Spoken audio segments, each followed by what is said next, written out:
Shalom Bapak Ibu semua. Selamat sore, selamat ketemu lagi dalam kasih-Nya Tuhan Yesus Kristus. Kesempatan yang sangat indah di sore hari ini. Mari kita mensyukuri karya Tuhan yang sangat luar biasa, sehingga sore ini kita boleh menikmati anugerah Tuhan yang sangat indah dalam kehidupan kita masing-masing. Baiklah, hari ini, sore ini, kesempatan yang ada ini, mari kita akan datang bersujud kepada Tuhan, dan kita akan masuk di dalam hadirat Tuhan, dalam pujian kita, penyembahan kita. Sebab kita tahu bahwa Tuhan berkenan dan hadir di atas puji-pujian kita saat sore hari ini. Marilah kita akan tunduk kepala, kita akan mulai dan awali kita di dalam doa. Bapa Surgawi, Bapa yang kami sembah di dalam Tuhan Yesus Kristus, sore hari ini Tuhan Yesus, kami datang mengucap syukur kepada Engkau karena lawatan Allah yang begitu luar biasa bagi kami. Sehingga kesempatan ini Tuhan, kami boleh tunduk di hadapan Engkau. Kami boleh mempersembahkan hidup kami kepada Tuhan. Biarlah karya Roh Kudus terus mengalir di dalam setiap kehidupan kami. Supaya kami kesempatan ini boleh menikmati kasih-Mu yang sangat indah Bapa. Terima kasih Tuhan, kami akan masuk dalam hadirat-Mu. Dan kami akan mengawali ibadah kami dari awal, pertengahan, sampai akhirnya nanti. Kiranya tangan Tuhan menolong, memberkati kami semua. Terima kasih Tuhan, terpujilah nama-Mu. Inilah doa kami dan kami akan memulai ibadah kami di dalam nama Tuhan Yesus Kristus. Haleluya. Amin, amin, amin. Bapak Ibu ada sukacita hari ini. Mari kita sama-sama bangkit berdiri. Kita akan bersukacita di dalam Tuhan, karena kita tahu di dalam Tuhan hati kita itu ada damai sejahtera. Kita akan pujian derek Gusti atau ati ayem. Haleluya.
kesempatan yang ada ini, mari kita akan tinggikan Dia, karena Dia adalah Allah yang maha tinggi dalam kehidupan kita. Mari kita datang kepada Tuhan dengan hati yang penuh dengan penyembahan kita kepada Tuhan. Dialah Allah yang maha tinggi, Dialah Allah yang maha suci, karena Yesus adalah Raja Damai di dalam setiap kehidupan kita, pribadi lepas pribadi. Haleluya, haleluya, haleluya.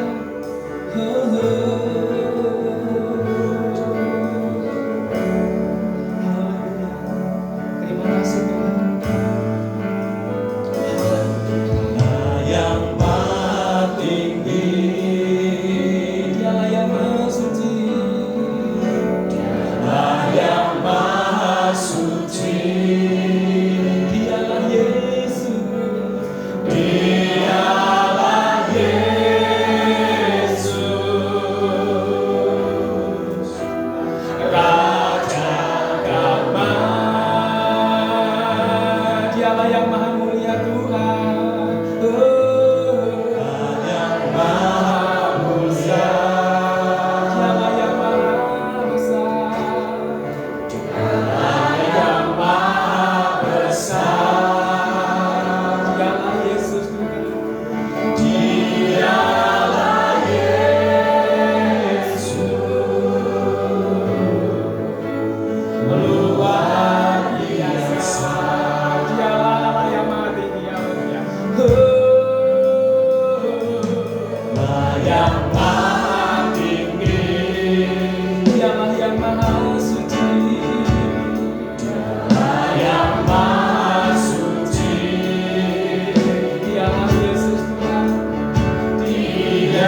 Bapak Ibu Saudara yang saya kasih dalam Tuhan, sebentar kita akan menikmati kebenaran firman Allah. Mari kita siapkan hati kita, kita siapkan pikiran kita, kita fokuskan hidup kita kepada firman yang sebentar kita akan nikmati bersama-sama. Kita tahu bahwa Tuhan adalah Allah yang luar biasa. Sebab kita tahu kita memiliki hati yang selalu percaya kepada Dia. Haleluya. Kita akan ujian ini hatiku percaya saat ku tak dapat melihat jalan Tuhan. Haleluya.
Bersyukur hari ini kita boleh kembali ada di tempat ini. 2 minggu saya menikmati kejadian-kejadian yang luar biasa. Minggu yang lalu saya sudah nyambut tamu, mulai dari keluar dari mobil sampai di sini. Ternyata di sepanjang saya mendampingi beliau, yang disangka gembalanya itu Pak Deheru. Jadi Karena Pak Heru pakai dasi rapi, saya tidak. Ternyata dipikir yang gembala itu yang tinggi besar itu gitu. Mantap gitu ya. Kalau ini tadi saya bangga banget karena tukang parkir sudah tahu apa ya gitu. Saya bilang, wow terkenal juga tadi saya pelayanan. Kenapa? Udah tahu tukang parkir sudah tahu, yang di dalam sudah tahu. Rupanya dari kemarin dan dari tadi malam baik tukang parkir maupun yang di depan sudah diberitahu nanti kalau yang datang pakai begini namanya abah. Jadi kalau tadi itu dikenal bukan karena memang dia kenal, tapi karena sudah diberitahu kalau pakai ikat itu namanya abah. Jadi semua abah ya gitu. Tadi sudah terlanjur bangga, tapi ternyata sebenarnya mereka belum kenal. Nah hari ini saudara dikasih dalam Tuhan. 2 minggu yang lalu kita telah menerima pengajaran tentang Legacy of Faith, warisan iman, dengan ayat dasar dari Amsal 13 ayat 22a. Mari kita baca bersama-sama. 2, 3. Orang baik meninggalkan warisan buat anak cucu. Kita sudah belajar bagaimana warisan iman itu harus dimiliki, harus kemudian diajarkan karena ternyata ada berkat yang turun-temurun. Minggu yang lalu kita belajar bagaimana Hizkia ditolong Tuhan ketika dia ketakutan dan terkepung, tetapi dia membawa surat ancamannya kepada Tuhan. Malam itu juga Tuhan menjawab dengan membunuh 185.000 orang yang mengepung pada saat itu. Dan Alkitab mencatat dalam ayat yang ke-34, Tuhan melakukan itu karena dia dan karena Daud sebagai leluhurnya. Kita perhatikan 260 tahun yang terjadi karena Daud mendoakan anak cucunya. Lalu kemudian ternyata anak cucunya taat kepada Tuhan. Warisan iman ini bisa menghasilkan pertolongan yang begitu luar biasa. Nah hari ini kita dengan tema yang masih didasarkan dari ayat ini, kita akan melihat bahwa ada warisan yang bisa diwariskan kepada anak cucu selain dari warisan iman. Nah saudara perhatikan, bukan hanya iman yang dapat diwariskan. Next ya. Bukan hanya iman yang dapat diwariskan ke orang baik, ternyata bukan, tetapi juga ada nama baik. Kitab-kitab perjanjian lama, khususnya kitab hikmat, pengkhotbah dan Amsal menekankan tentang dua hal ini atau tentang warisan iman ini. Kita akan membaca dua ayat ini. Yang pertama, Amsal 22 ayat 1a, 2, 3. Nama baik lebih berharga daripada kekayaan besar. Pengkhotbah 7, nama yang harum lebih baik daripada minyak yang mahal. Dua ayat yang begitu luar biasa yang menekankan tentang nama baik yang harus kita miliki dan yang harus kita ajarkan serta wariskan kepada anak cucu kita. Saudara perhatikan, ada dua hal ini yang ditekankan dengan nama baik. Yang pertama, lebih berharga daripada kekayaan besar. Ada orang yang mengejar kekayaannya dengan begitu luar biasa tapi tidak memiliki nama baik, di hadapan Tuhan tidak ada nilainya. Lalu yang kedua adalah nama yang harum lebih baik daripada minyak yang mahal. Minyak yang mahal itu keharumannya jelas bisa teruji, tapi Alkitab mencatat tidak lebih harum dengan harumnya nama yang baik. Minyak yang harum hanya bisa dicium oleh orang-orang yang ada di sekitarnya saja, tetapi nama yang baik bisa sampai kemanapun karena dia punya nama yang dikenal dengan namanya, dengan keperbuatannya. Nah saudara, pertanyaannya adalah apa itu nama baik? Apa itu nama baik? Saudara kasih dalam Tuhan, apa artinya nama baik? Ini adalah cuplikan dari cerita Romeo and Juliet ya, karya pujangga Inggris William Shakespeare. Dinyatakan bahwa nama itu hanya sebuah sebutan yang membedakan seseorang dengan yang lain. Mas Piko dengan Mas Sony satu rumah, ya kan? Kalau namanya sama, Piko semuanya kan datang semua gitu. Untuk membedakan anaknya Mami itu dua, ini anak yang pertama namanya siapa? Apa? Sony. Anak yang kedua Piko. Jadi kalau ada orang menyebut tuh anak Mami yang pertama Piko, salah. Karena namanya beda gitu. Ya saudara perhatikan, itu nama hanya untuk membedakan antara yang satu dengan yang lain dengan sebutan-sebutan saja. Gak ada artinya menurut Shakespeare ini. Sehingga kita seringkali mendapatkan nama yang aneh-aneh. Setelah COVID ini kemarin saya melihat nama yang aneh bukan di luar negeri saja, di Indonesia juga ada saudara. Nah ini yang lahir tahun 2020 lalu di Brebes, namanya Dinas Komunikasi Informatika dan Statistika, lalu disingkat DINKO. Ini nama yang aneh ini gara-gara COVID ya. Lalu nama yang kedua, Karantina Covidah Corona. Ini kan nama yang luar biasa yang lahir tahun 2020 juga yang lalu. Di sini ada yang namanya aneh nggak? Nggak ada ya, saudara. Nggak ada yang nama aneh yang di sini. Ada namanya Pak Joko gitu, ada Heru, saudara. Nggak ada nama aneh memang di sini. Tapi ini lucu loh, namanya karantina, covidah, corona dan sebagainya. Tapi kalau kita membaca di dalam firman Tuhan, saudara perhatikan, Tuhan tidak pernah melihat nama itu hanya sebagai sesuatu yang untuk membedakan satu dengan yang lainnya. Alkitab melihat bahwa nama itu sebagai sesuatu yang penting, yang mencerminkan pribadi seseorang dan karakter seseorang si penyandang nama itu. Nama Mephiboset, kita melihat memang karakternya begitu.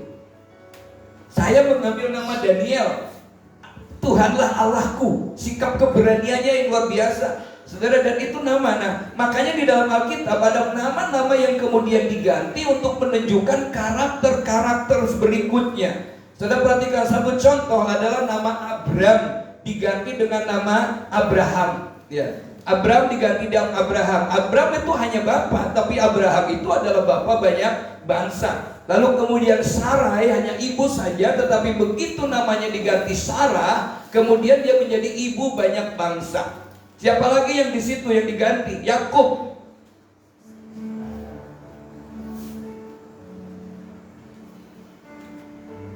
Yakub diganti jadi Israel. Kenapa? Karena ada perubahan. Di dalam perjanjian baru juga sama. Simon diganti dengan Petrus. Kata Tuhan, di atas batu karang ini jemaatku akan dibangun dan Allah mau tidak akan menguasainya. Simon diganti dengan Petrus sebagai karakternya orang yang memang suka meledak-ledak, memiliki keberanian yang luar biasa. Saulus diganti namanya menjadi Saulus. Nah, saudara dikasih dalam Tuhan, di dalam pergaulan sehari-hari kita melihat juga sama bahwa nama seseorang tidak bisa dipandang enteng begitu saja. Nah, orang sangat membutuhkan apa yang disebut nama yang baik untuk menjalani hidupnya dengan baik di dunia ini. Kalau kita ingin menjalani hidup yang baik, maka kita membutuhkan nama baik. Tanpa nama baik, maka semua jalan bisa saja tertutup untuk kita. Satu contoh, kita melihat Alkitab mencatat dua nama. Ada yang pertama Diotrephes dan yang kedua adalah Demetrius. Nah, dalam 3 Yohanes kalau kita membaca dicatat dua nama orang yang berbeda yang berada dalam satu jemaat, namun keadaan mereka sama-sama jemaatnya, tetapi memiliki pengaruh dari dua nama ini yang begitu luar biasa. Nama yang pertama di dalam kalau kita baca di ayat 9 sampai ayat 11, coba kita baca. 3 Yohanes ayat 11, ayat 9 sampai ayat 11.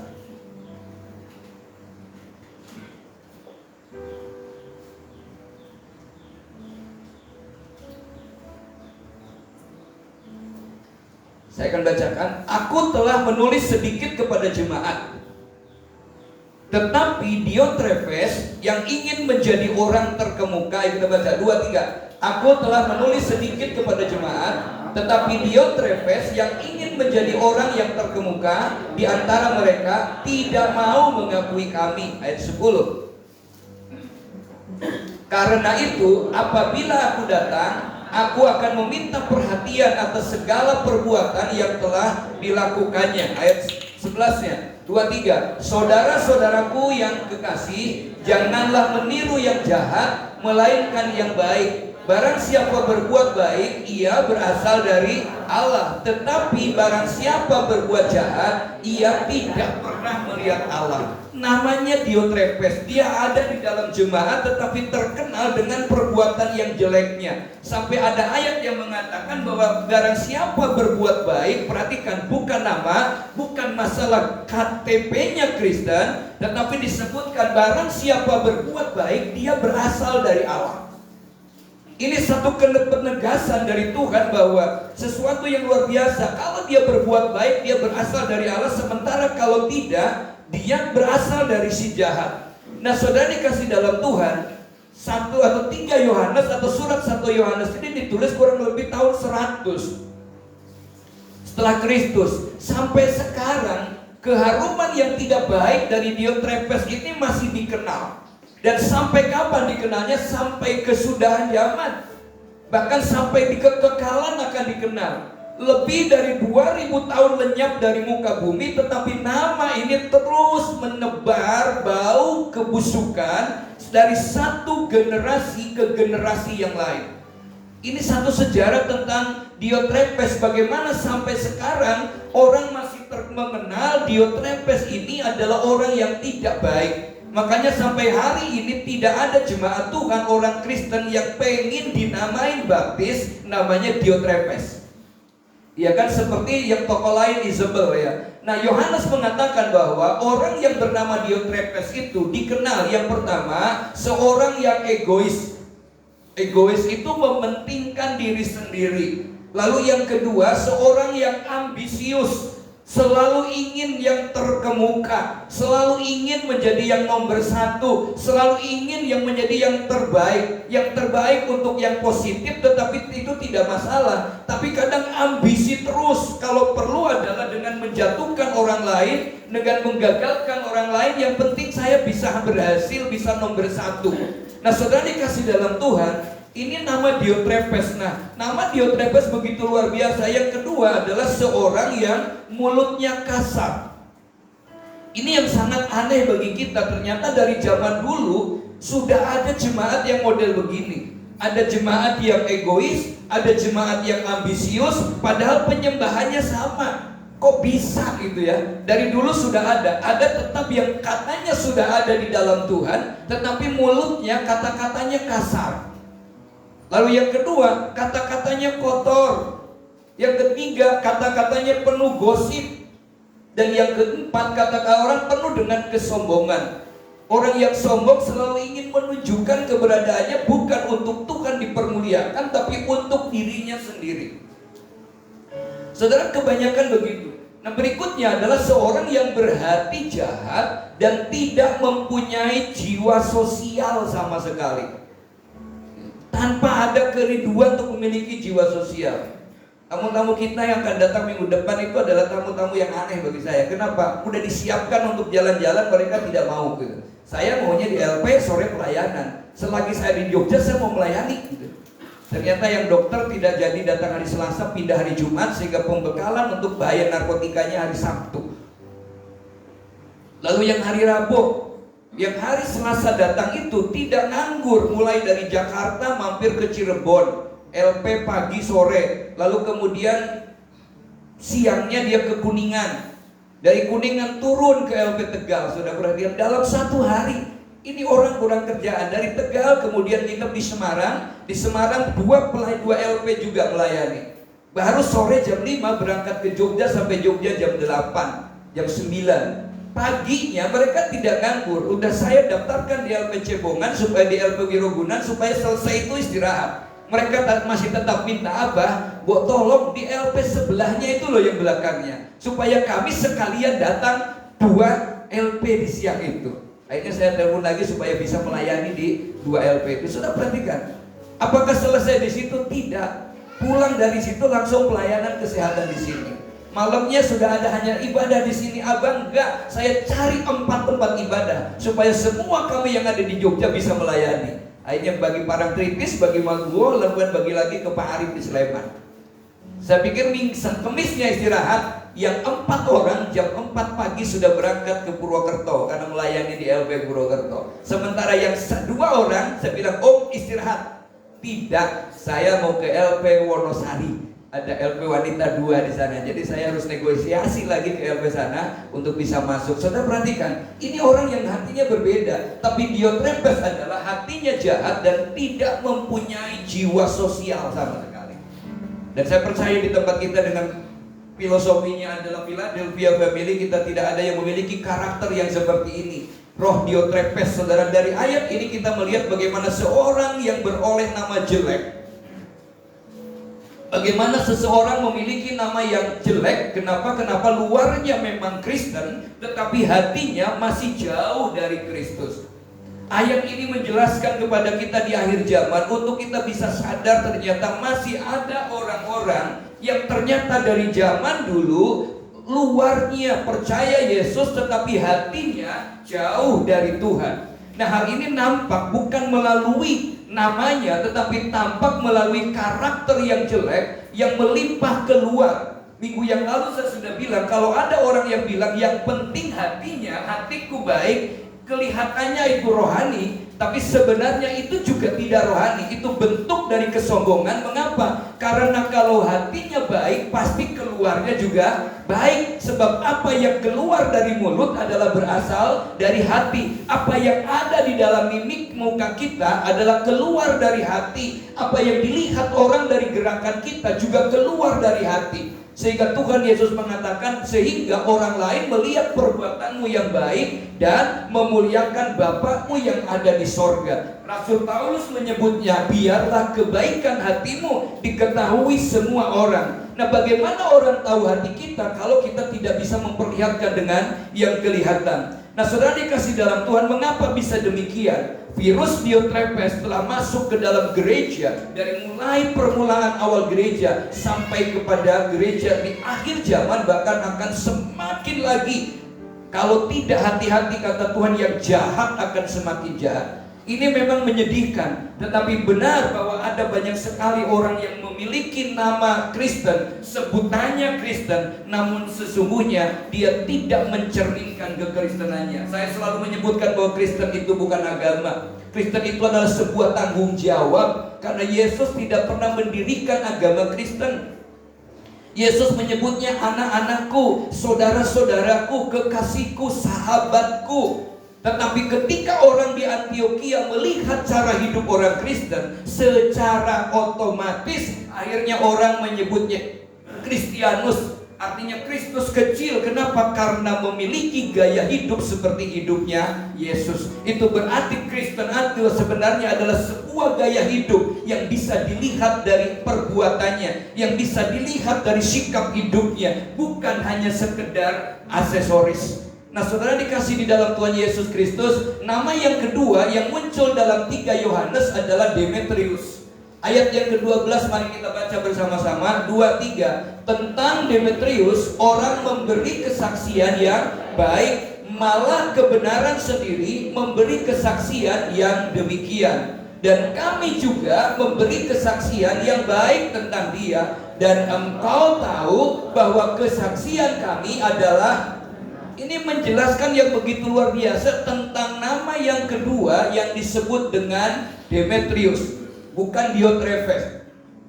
Saudara perhatikan, dari mana orang Diotrepes baik? Alkitab mencatat orang memberikan kesaksian tentang dia. Lalu yang kedua, orang yang ada di situ melihat sendiri.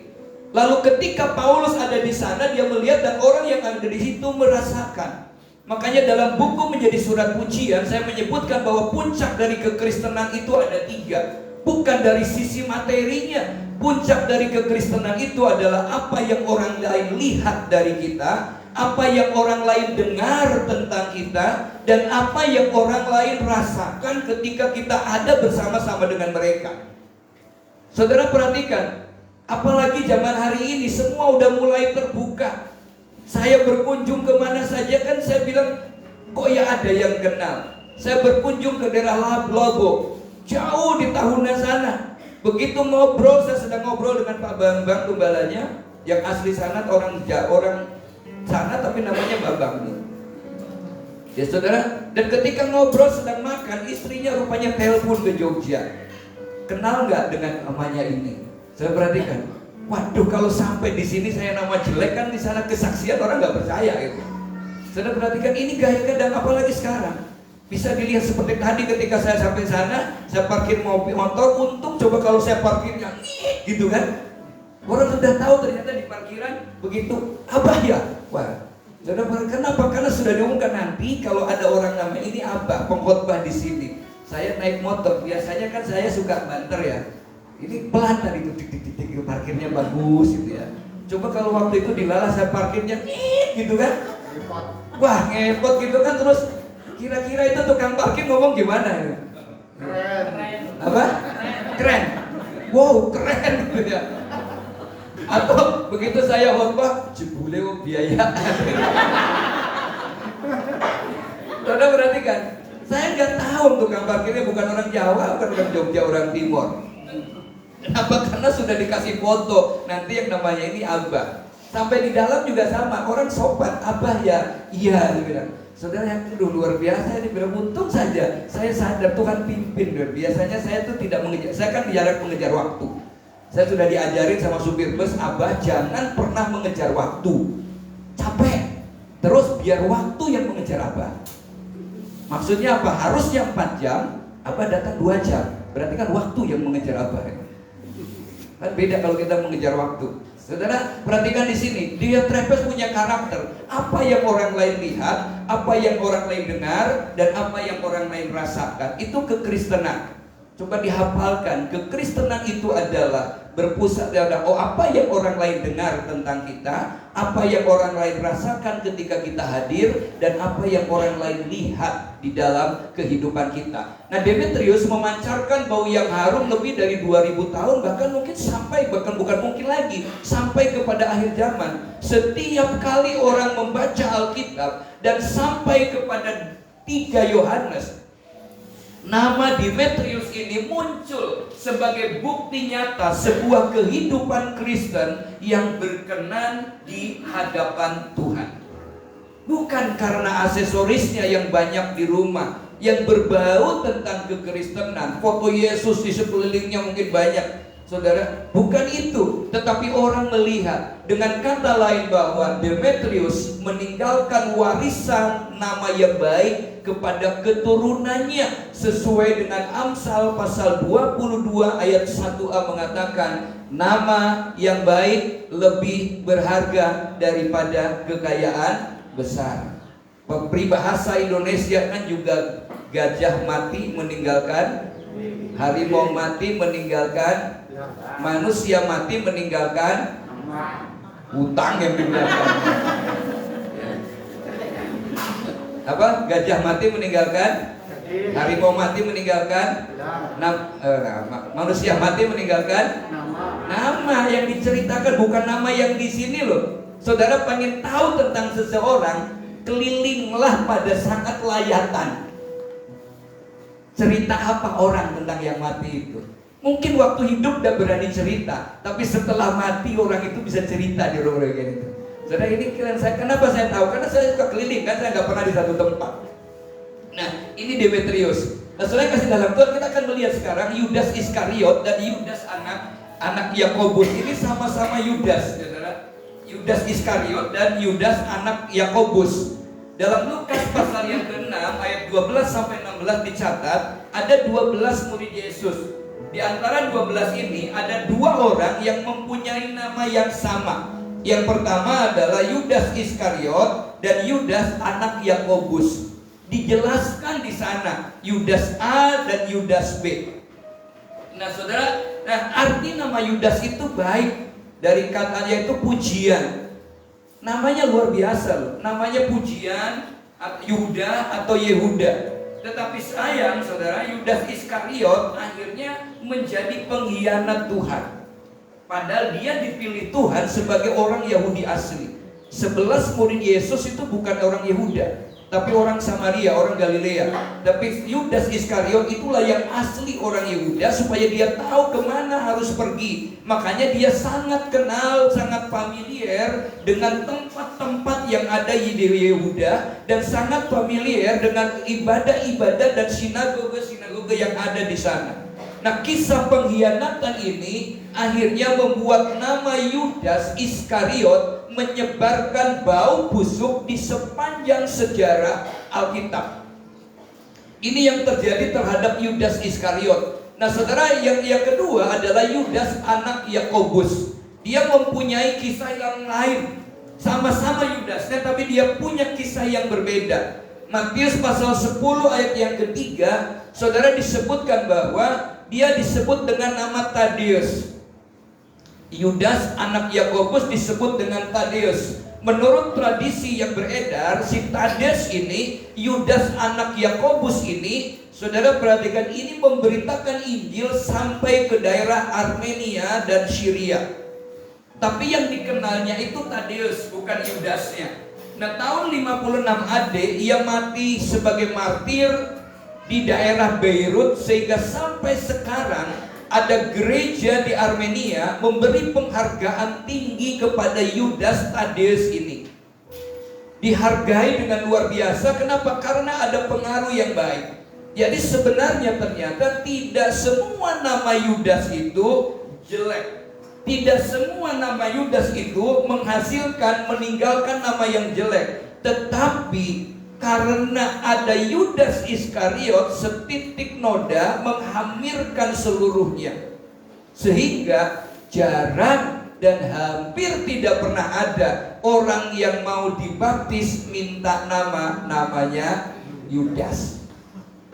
Dan saya juga nggak berani memberi nama Yudas. Padahal arti Yudas itu pujian. Tapi ketika orang mendengar nama Yudas, image di sini dipikirannya apa? Pengkhianat. Tidak semua nama Yudas. Ternyata ada Tadeus yang baik. Yehuda ada. Tapi kenapa Yudas tidak ada? Padahal sama Yehuda dengan Yudas. Bahkan ada Yudas yang baik, tapi orang gak mau diberi nama Yudas. Kenapa? Karena sudah dikenal dengan tidak baik. Nah, saudara dikasih dalam Tuhan, itulah makanya kalau ada orang namanya Yudas, dia selalu teringat kepada Yudas Iskariot. Nah, hari ini kita akan belajar ada dampak dari sebuah nama.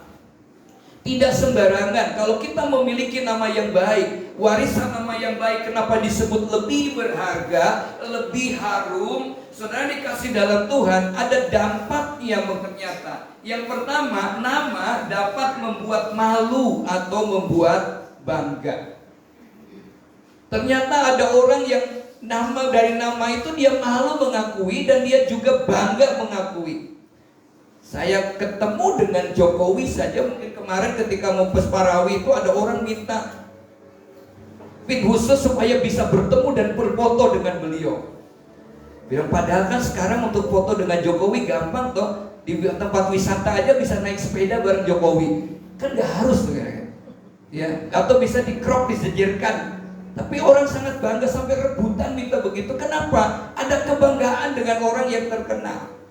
Tapi coba di situ, saya mau nyebar pin, mau foto dengan Pak Daniel, belum tentu ada yang daftar. Ya kan? Daniel yang mana itu ya? Oh, Daniel yang kecil itu khas biasa itu. Gak ada yang temu, tapi dengan orang terkenal. Nah, saudara dikasih dalam Tuhan, keturunan ada kerabat, orang yang dikenal masyarakat sebagai orang jahat, biasanya kemudian dia malu untuk mengakuinya. Makanya ada makam tak dikenal gitu ya. Banyak orang tidak mengenal. Dan orang tidak mau kenal biasanya. Oh, saudaranya lah. Bukan. Seperti kacang ditanya kepada kulitnya. Loh, kamu siapa? Ya. Ternyata dia tidak kenal sama kacangnya ya. Sudah perhatikan, nah banyak orang tidak mau mengakui, bahkan coba untuk memutuskan hubungan karena sebuah nama.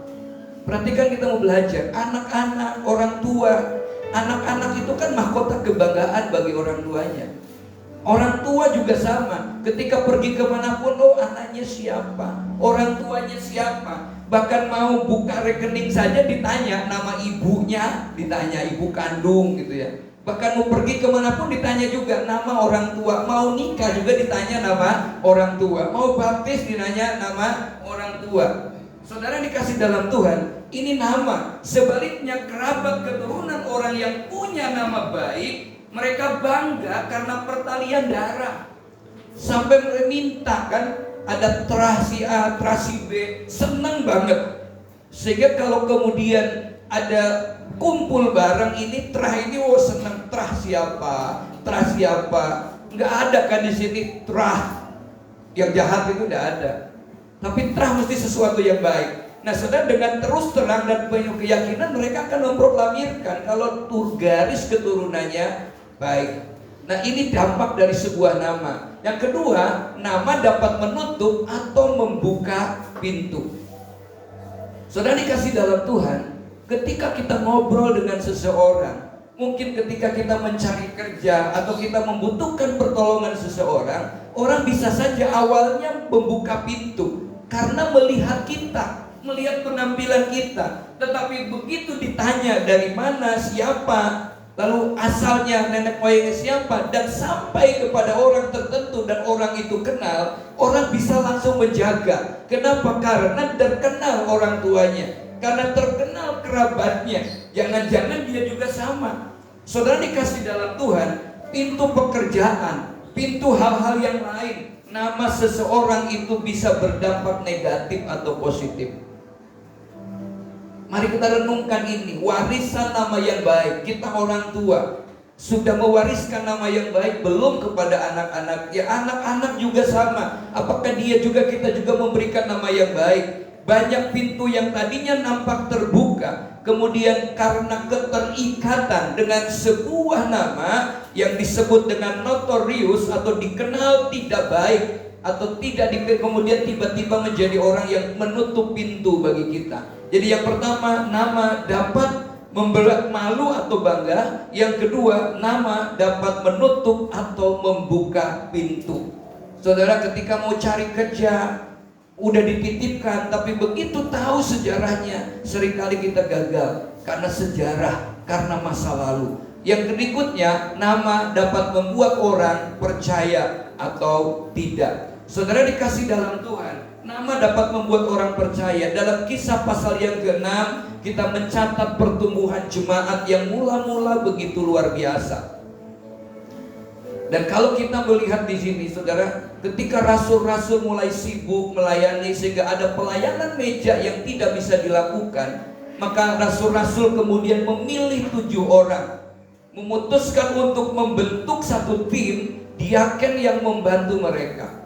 Dan dari persyaratan diaken ini, 7 orang diaken ini, salah satu syaratnya adalah mereka yang mempunyai nilai nama yang baik. Ternyata nama baik di sini adalah sebuah tanggung jawab yang besar.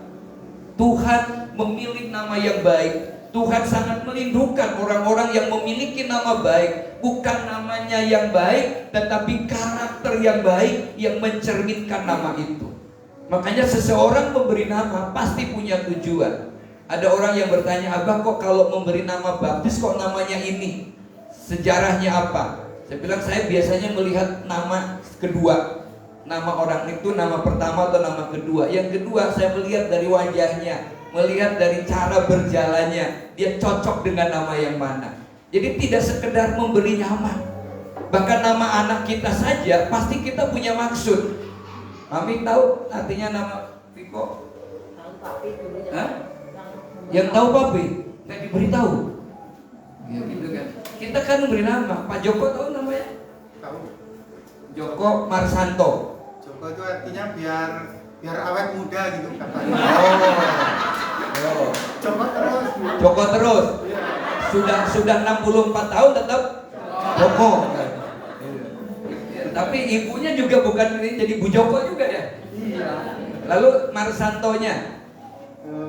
Kalau Mas Santonya itu Kudus. Kudus. Iya. Oh, awet muda dan kudus terusnya. Ini kan orang memberi nama tidak sembarangan. Iya.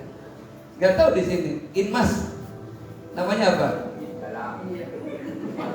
Mahardika. Kenapa di Mahardika? Merdeka. Lahirnya pada tanggal 17 Agustus. Singgang, padi yang tumbuh lagi. Gak tahu Pak Nardi artinya apa ini.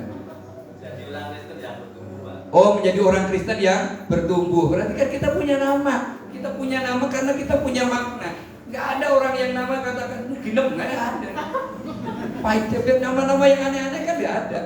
Kenapa? Karena punya nama. Saya aja memberi nama anak 2 juga beda-beda, punya tujuan. Nah, pertama Sekar Candrapawana, bukan sekar bunga, tapi dari kata seharia. Tuhan sudah ingat kembali. Chandra itu bulan, memberi terang tapi tidak memberi panas dan orang suka. Pawana itu bukan badai, bukan maruto, bukan bayu. Pawana itu angin sepoi, sehingga kalau dekat dengan dia tidak bikin jengkel, ayem gitu karpe. Anak yang kedua namanya Genta Calom Anasuya, bukan dari depan genta, ya, genta lonceng, tapi dari belakang merindukannya. Anasuya itu orang yang gak punya iri dengki akan menjadi lonceng kedamaian. Setelah itu doa. Ya, nama saya jelek, Pujar Sono, artinya putus kasih sayang, kan kacau ya. Kasian banget namanya Tatang diganti sehingga di sana di kampung Patatang gitu ya. Di Nusa Kambangan saya terkenal kalau dipanggilnya Patatangnya. Tapi begitu namanya diganti Pujarsono, saya bingung mau manggil nama itu. Gantilah Ujar. Begitu saya jadi anak Tuhan, saya pilih nama Daniel, maka Pujarsononya hilang. Jadi tinggal Daniel saja, tapi tidak pakai Y. Kandani ngeyel, tetap jadi sama saja. Daniel Allah hakimku. Tapi depannya Abbas sekarang. Jadi saudara perhatikan, dari nama yang buruk bisa membuat orang, kenapa? Belum sudah menutup. Makanya rasul-rasul pilih orang yang memberi nama yang baik, yang punya nama baik, sekarakter baik, sehingga ketika dipilih itu orang-orang percaya. Nah inilah saudara, nama dapat membuat orang percaya atau tidak. Yang terakhir, nama ternyata bisa memberikan perlindungan. Nama baik itu bisa memberikan perlindungan. Hanya kenal saja, suatu kali ketika Sekar masih harus ke Jakarta, waktu itu saya hanya telepon, Mbak, anakku ada di Jakarta. Sehingga kemudian nginep di mana, Mas? Di hotel ini. Ternyata saudara bukan hanya sekedar terima telepon dan dia di sana. Ternyata Komisi 10 DPR RI datang ke hotel itu dan menengok betul, memastikan bahwa Sekar ada di sana. Ketika suatu kali mau praktek ternyata ditolak, ditutup. Sekar bilang, ya masuk kemana kita? Saya coba telepon ke Hankam, saya coba telepon ke Mabes Polri, saya coba telepon ke bank lain, dan ternyata bisa masuk. Kenapa? Karena orang mengenal kita. Hanya karena kita dikenal saja kemudian membuat kita mendapatkan sesuatu. Ada perlindungan yang begitu luar biasa. Termasuk kita mau beli kursi yang ada di belakang, besok belum datang nyari Senin. Saudara, harganya 177.500, ngobrol. Setelah ngobrol dikatakan mau beli berapa?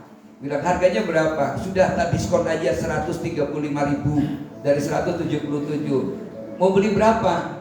Ya nggak tahu, telepon Pak Denardi, Pak De butuh berapa? 40. Ya udah saya pesan 40. Setelah pesan 40, dananya Pak Daniel ada berapa? Kan paling susah ditanya dananya ada berapa gitu kan. Ya mau bikin punya banyak nanti gimana? Saya bilang kami ada 2-3 juta. Oke, kalau begitu sudah didiskon 177 ke 135, sekarang saya diskon lagi 50%. Jadi Pak Daniel hanya bayar 50% dari harga diskonan itu sebenarnya. Jadi harusnya bayar 7 juta lebih, kita hanya bayar 2,7. Kenapa? Nama yang baik. Orang mengenal kita dengan baik. Nah, saudara dikasih di dalam Tuhan, nama yang baik dapat memberikan perlindungan. Bagaimana caranya? Perhatikan baik-baik. Ketika seseorang membuat pilihan untuk melakukan atau tidak melakukan sesuatu, maka dia akan belajar pilihan yang kubuat ini akan berdampak baik atau tidak. Kalau jangan sampai setelah kita baru menyesal. Sebelum melakukan sesuatu kita harus ada pertimbangan, apakah pilihan yang dibuat ini berdampak baik pada namaku atau malah sebaliknya membuat nama kita menjadi buruk. Jangan-jangan ini hanya menjerumuskan, jangan-jangan ini yang mencelakakan. Makanya kita perlu berpikir, perlu merenungkan seperti itu. Dan ketika akhirnya menjadi pilihan yang berdampak negatif, berarti saudara perhatikan, kita tidak memilihnya, nama itu berarti memberikan perlindungan. Nah, saudara dikasih dalam Tuhan, perhatikan kita baca Amsal 10 ayat 9, 2-3. Siapa bersih kelakuannya, aman jalannya, tetapi siapa yang berliku-liku jalannya akan diketahui. Mungkin hari ini berliku tidak diketahui, 2 kali nggak diketahui, tapi 3 kali pasti akan ketahuan. Makanya jangan sekali-kali korupsi, suatu kali pasti akan ditangkap KPK. Nggak ada yang terlepas. Alkitab mencatat di sini, siapa bersih kelakuannya, aman jalannya.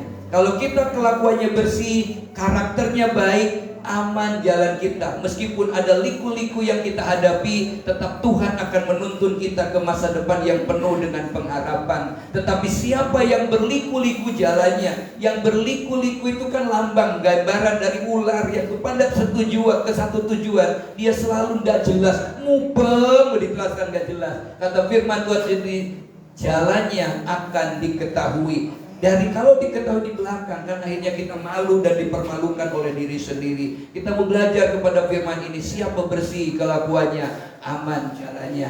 Kita berdoa supaya kita selalu aman, menikmati perlindungan dari nama yang baik. Apalagi kita punya nama di atas segala nama, Yesus Kristus, yang tidak jauh, tetapi Dia dwell in, tinggal diam di dalam hidup kita. Saya yakin Tuhan akan menuntun kita untuk memiliki nama baik, sehingga warisan nama baik ini bisa kita wariskan kepada anak cucu kita. Saya kepada anak saya kepada anaknya lagi. Terus tidak berujung karena ada nama baik yang ditinggalkan. Tuhan Yesus memberkati. Kita mau datang, kita katakan, hatiku percaya Tuhan.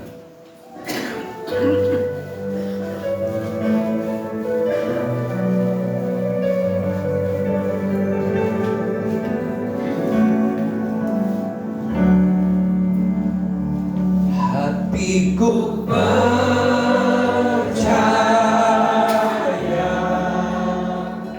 hatiku percaya,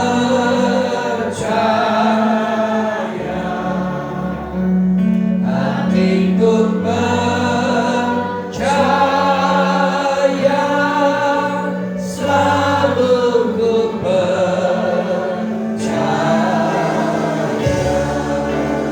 Mari kita bagi berdiri bersama-sama.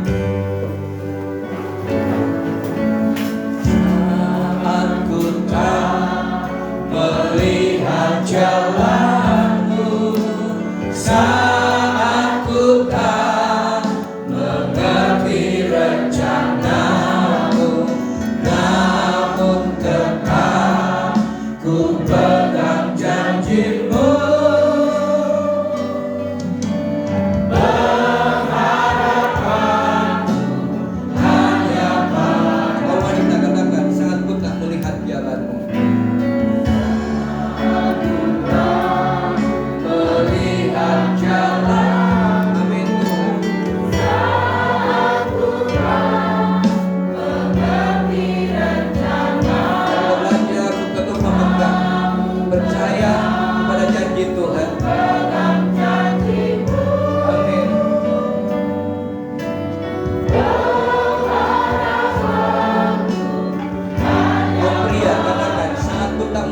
Jalanmu, saat ku tak. Seringkali nama yang baik hancur karena kita melihat sesuatu yang tidak kita inginkan. Kita mengambil jalan pintas. Kita percaya bahwa ketika kita ada di dalam Tuhan, kita pegang janji Tuhan. Amin Tuhan.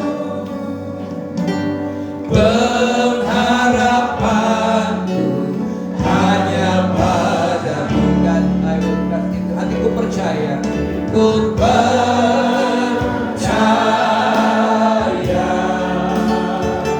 hatiku percaya,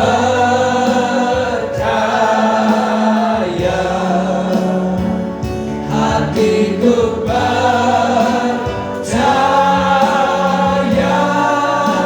selalu ku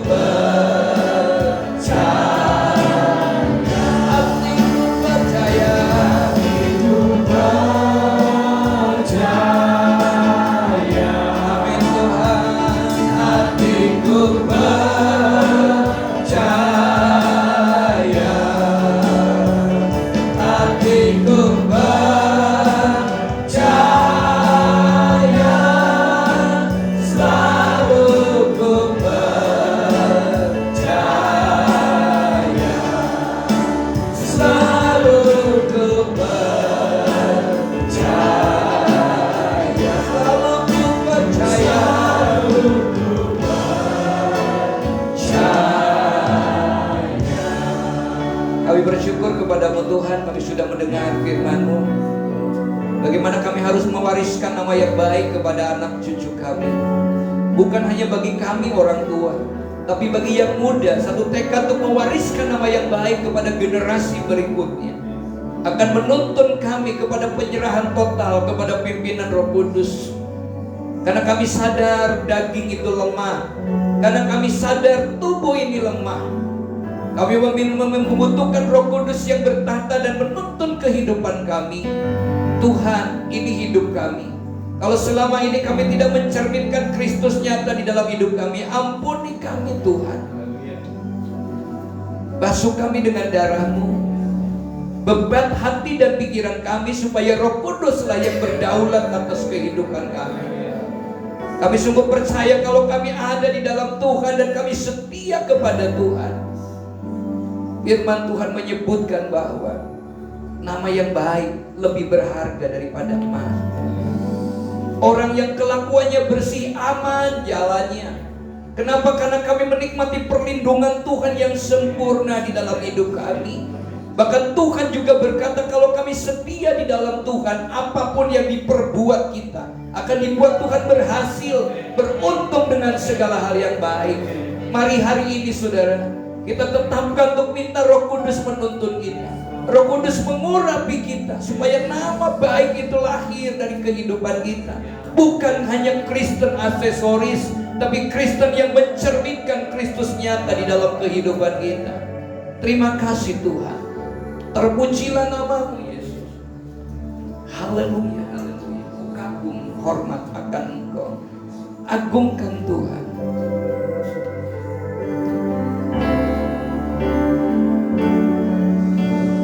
Kagum hormat akan Engkau.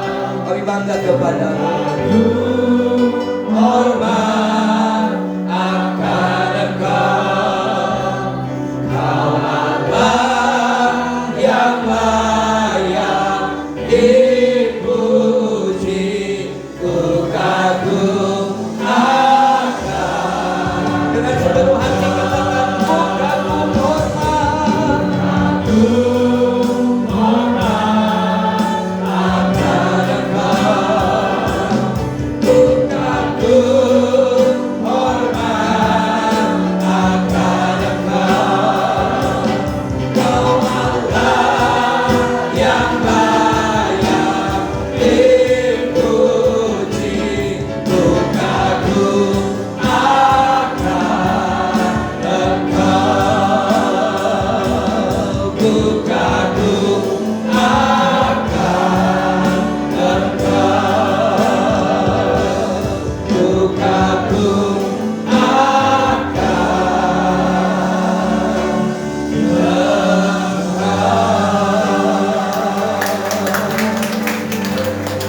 Tuhan, kami mau pulang dan kami berdoa bagi bangsa dan negara kami. Kami bersyukur buat bangsa ini. Kami bersyukur buat presiden kami dan seluruh kabinetnya Tuhan. Kami bersyukur buat kota Yogyakarta. Seberapapun yang sudah dikerjakan dalam Pesparawi, tapi kami tahu Tuhan ini campur tangan Tuhan bekerja. Kami bersyukur Tuhan buat semuanya. Kami mau pulang Tuhan. Sebelumnya kami dah memberikan korban persembahan. Kuduskan persembahan kami, baik itu kolekte, tantangan maupun persembahan khusus buat misi. Tuhan, kembalikan berlipat ganda di dalam kehidupan kami. Terima kasih Tuhan Yesus, terima kasih. Acara sepanjang minggu ini kami menyerahkan semua ke dalam tangan-Mu. Terpujilah namamu Tuhan, berkati lingkungan di mana kami berada. Kami mau pulang dengan menikmati anugerah dari Tuhan. Angkat tangan kita, Tuhan memberkati Engkau dan melindungi Engkau. Tuhan menyinari Engkau dengan wajahnya dan memberi Engkau kasih karunia. Tuhan menghadapkan wajahnya kepadamu dan memberi Engkau damai sejahtera mulai sore ini sampai Maranatha, Tuhan Yesus datang yang kedua kali. Yang percaya diberkati Tuhan sama-sama katakan amin. Tuhan berkati. Seperti yang diumumkan kemarin bahwa kita akan ada memberikan kolekte kedua untuk dana misi. Seberapa yang bisa diberikan, saya tidak memberikan target, tapi yang penting adalah ada kerinduan. Yang pertama, yang kedua, kita bersyukur kalau minggu yang lalu dari Kaltim ada di kita, dan hari ini ada dua hambanya dari Kalbar yang ada di kita. Silakan berdiri dari Kalbar. Terima kasih buat kehadirannya. Kalimantan Barat dan Barat lagi. Ini di Kabupaten Landak ya. Kalau mau ke Kucing, saya mampir di Ngabang di restoran di situ, gitu ya.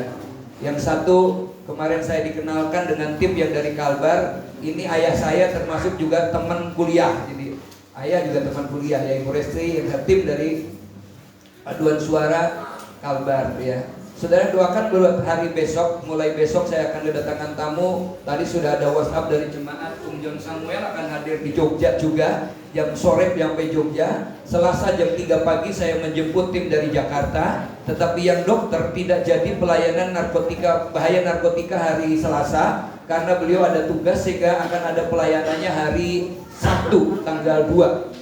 Juli ya, untuk bahaya narkotika. Jadi malam minggu bisa datang malam minggu untuk ibadah youth sekaligus pelayanan narkotika. Hari Selasa kita tetap ada PA, kita akan menyelesaikan sesi yang kelima, sesi yang keenam, pendalaman Alkitab tentang kenapa kita membutuhkan keselamatan. Lalu kemudian juga hari Rabu, jangan lupa hari Rabu jam 1 kami udah siap-siap, jam 2 ada pelayanan kesehatan di tempat ini.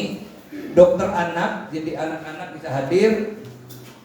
Nah ini pelayan kesehatannya ya, yang hari Rabu ini saya akan pertanyakan ulang, apakah juga mau pindah hari Jumat atau hari Sabtu? Nggak bisa. Ya berarti hari Jumat mungkin bisa aja pelayan kesehatan. Dia akan saya tanyakan lagi untuk pelayan kesehatan. Tapi Rabu sore kita ada KKR di sini.